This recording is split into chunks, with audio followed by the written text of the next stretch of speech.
Dua Lipa, we're good. Here on BBC Radio London, are you good? How you doing? It's me, Jeanette Kwakye. It's the afternoon show, talking money. It's Talk Money Week, that's why. Who knew there was a Talk Money Week? Well, we now know, I know, you know, and that's what we're talking about here on the radio. And there's a special event happening down on Oxford Street this week. It's hosted by the advice service, Debt Free London. And we sent Ross Ryan, our wonderful reporter, down there to find out what it's all about. Ross, have you spent all your money down there already? Well, it was funny, actually, hearing your financial advisor, Emmanuel, talking earlier about having the payday walk. And I think I'm definitely guilty of that, Jeanette, and especially working near Oxford Street. It's so easy when payday comes and you just think, oh, I'll have a walk around the shops, and you end up spending far too much. But yes, I'm here on 58 Oxford Street. It's down the Tottenham Court Road end of Oxford Street, opposite that big Zara. And it's a little pop-up run by Debt Free London, as you said, where people can come in for free and get some financial advice, but also you can come in and book a seminar or a webinar or a panel talk and learn a bit about a different facet of how to manage your money and how to manage debt and your spending and that sort of thing. And I'm with Matt Dronfield, who's the head of Debt Free London. And what we're going to do is two things, Matt. We're going to firstly say why we're here, and then you're going to give me a bit of financial advice. I'm going to put you on the spot and maybe reveal a little bit about myself as well. So, firstly, yeah, this pop-up on 58 Oxford Street, just remind us what the idea is, and if people want to come in, they can come in and get some free advice, can't they? Absolutely, Ross. Yeah, this week is Talk Money Week, and we're really raising the awareness of debt and the taboo around that. Across London, there's over 1.4 million Londoners that have got a problem debt. And earlier on in the year, during the pandemic, we used some research, and we know it's more likely that you're going to tell your pet about a money worry that you might have rather than a friend or family member. So we really want to kind of raise the subject and encourage people to speak about any financial worries they might have and get some confidential, impartial advice. They could do it on a lunch break, after work. They don't have to tell anyone else that they're doing it, but it's important to seek it as early as possible, confidentially from an expert advisor, and that's why we're here all week through until Saturday. Now, as you might be able to hear, well, we're actually only on Tuesday today, so we're on the second day of this pop-up, but there's quite a buzz in here already, and people are coming in off the streets. One of the key things that I think we've been talking about today is the idea of getting non-judgmental advice and the idea of breaking down this taboo, as you said, about money, making people feel comfortable speaking about their problems. How do you aim to do that? Yeah, so it's really not uncommon, right? You worry about telling your financial problems to a friend, a partner, a family member, because you worry that they'll judge you. They'll make a judgment on the decisions that you've made or the situation you've got yourselves in, and they might treat you differently. What's important about this and our service is that we don't know you. It's completely confidential. You can come in and get one-off advice, and this is what our debt advisors do. It's their job. Day in, day out, they see a whole different way of money worries, and not more often than not, it's not because you've overspent on the shopping, it's because you might have been sick due to COVID or recently lost your job or had a family bereavement and had to change your family circumstances. There can be a whole manner of reasons why you're suffering with a money worry, and you shouldn't be ashamed of that. It's so common. 1 in 9 of us in London suffer with some kind of money worry, and that's what we wanted to do. Come in, speak to someone who's their job. They know debt inside out. They know the different solutions that are available, and at the end of the day, we're not a bank, we're not a financial institution, we're not in it to make any money. We're a charity to explain all the different options available to you and guide you through that process of getting back on your feet. And you mentioned the pandemic and the impact that COVID-19 has had on people, maybe as a result of losing their jobs or having to go on furlough. What change have you seen as a result of the pandemic? What unique challenges have you seen people come to you with as a result of the pandemic and the financial problems related to that? Yeah, so Debt Free London is a service delivered by 17 different charities across London. You know us by Citizens Advice, Toynbee Hall, London Law Centres, a whole manner of charities all working together to do that. And we've been delivering this for 15 years across London. In that time, we've helped over 250,000 people. Now, the average age of a client hasn't really changed at all in the last 15 years until the pandemic, where it immediately shifted 5 or 6 years younger overnight. And that's because younger people were disproportionately effective. They've got high living costs living in London. They're some of the first people in London to either go on furlough or lose their jobs as a result of that. So there's a massive pressure. So it's that younger shift that was also able to access our advice when we had to close our face-to-face advice centres and go digital for a period of time until we could reopen them earlier this year. So that shift to younger people has been a massive change since the pandemic. Okay, so let's stick on younger people, because we're going to unpack something now, Jeanette, which is a kind of a new money problem, it would be safe to say. And I'm going to admit something about myself, that I am a bit of a serial user of buy now, pay later schemes, the most probably famous of which is Klarna, where you may split your payments up into instalments, or you can do an option where you buy something now and you might pay 30 days later. And I must admit that I've probably, at the moment, got about 200 quid to pay off, and that is clothes and trainers and that sort of thing. So Matt's going to kind of unpack Klarna for us. So just explain what these buy now, pay later schemes are. Absolutely. So it's really common, and hands up through the pandemic, guilty of those buy now, pay later purchases myself as well. It's so easy. Generally speaking, it's fashion wear, sportswear, maybe gym equipment during the pandemic.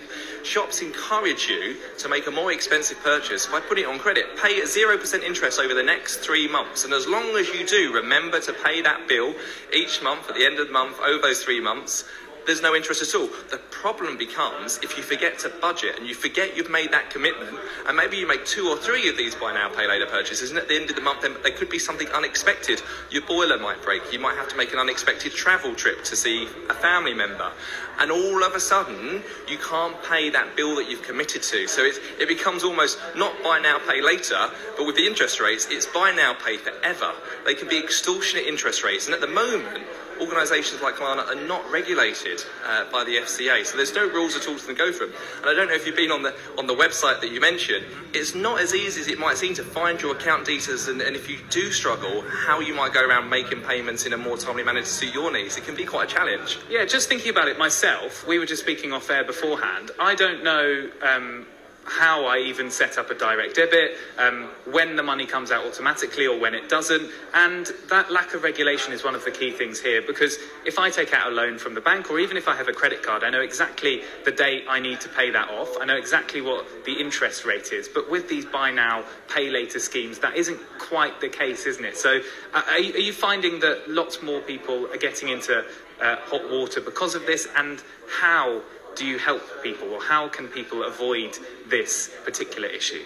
Yeah, so we have. So absolutely. Since the pandemic, we've seen this shift to more of a younger client seeking out free and impartial advice. And as part of that, as well as housing costs and travel costs and other commitments they've made to, this buy now, pay later is a new trend that we are starting to see.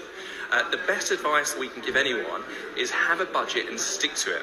We've got tools on our website at debtfree.london that people can access for free.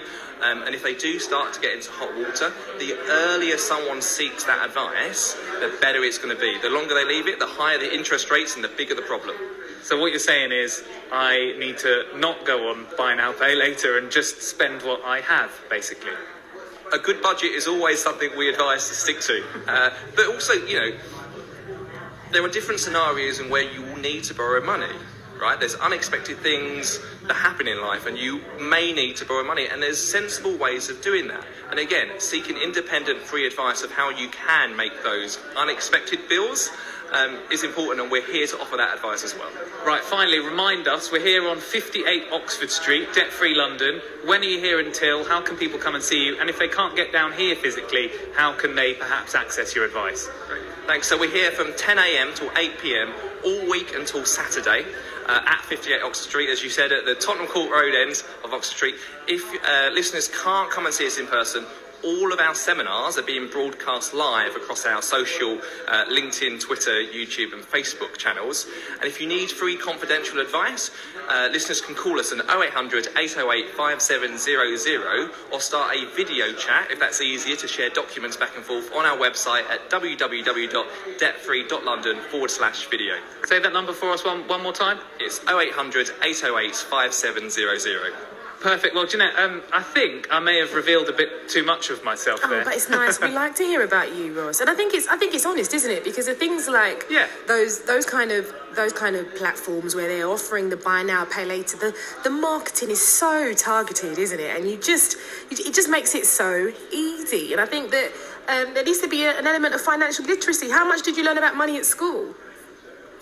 Very little, I must admit. And do you know what? I saw, just scrolling through TikTok, I'm really showing my millennialness now, aren't I? But I was scrolling through TikTok and I saw a little clip of someone say that he, at school, did a geography lesson in French, i.e. learning about geography, speaking in French, but never learnt about money at school. And it was just to illustrate kind of that issue of the lack of financial literacy, shall we say. And hey, this week is Talk Money Week, and that's exactly what we're here to do. And as Matt said, break down that taboo as well. Yeah, for sure. Listen, we're going to be catching up with you a bit later, I hope, out there on the streets for us talking about money. But thank you very much to our reporter there, Ross Ryan. It's on Oxford Street. It's not too far away. We don't send him too far all the time, but he's talking about money. And that's what I'm asking you to do as well, with me. Let's talk money. It can be really hard, can't it? It can be such a challenge speaking about money, especially if for you, it's one of those subjects that just gives you anxiety, perhaps. Maybe you don't feel that you have enough to be able to do the things you need. Let's be honest, we live in London. The capital is one of the most expensive cities in the world. How do you make your money work for you? Or maybe you don't. There may be months where it's absolutely horrendous. You cannot make ends meet and it just gives you a huge amount of issues and challenges. Or do you have some handy tips or tricks? What can you share with us here on the radio? What can you tell me about yourself when it comes down to money? You heard our reporter there, Ross Ryan, speak about the fact that he uses these buy now, pay later platforms that are just thrown at us. It's constant, it's everywhere, all the time. How do we change the narrative with that? Is it about financial literacy? What have you taught your kids?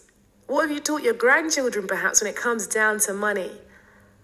You know, are you in a good position? Did you save those pennies, work really hard, and you're able to be in a position now, actually, where you don't have to worry about it so much? Or are you the opposite, where you have just constantly, for pretty much most of your life, had a really tough time trying to organise finances? Let me know. 0800 731 2000. You can always email us.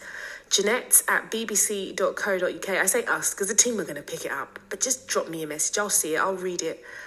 Respond if that's what it needs as well. So please do let me know. It's the afternoon show. It's me. It's Jeanette Kwakye. And my actual job here is to entertain you, play you music, inform you. So let's do exactly that with some Coldplay.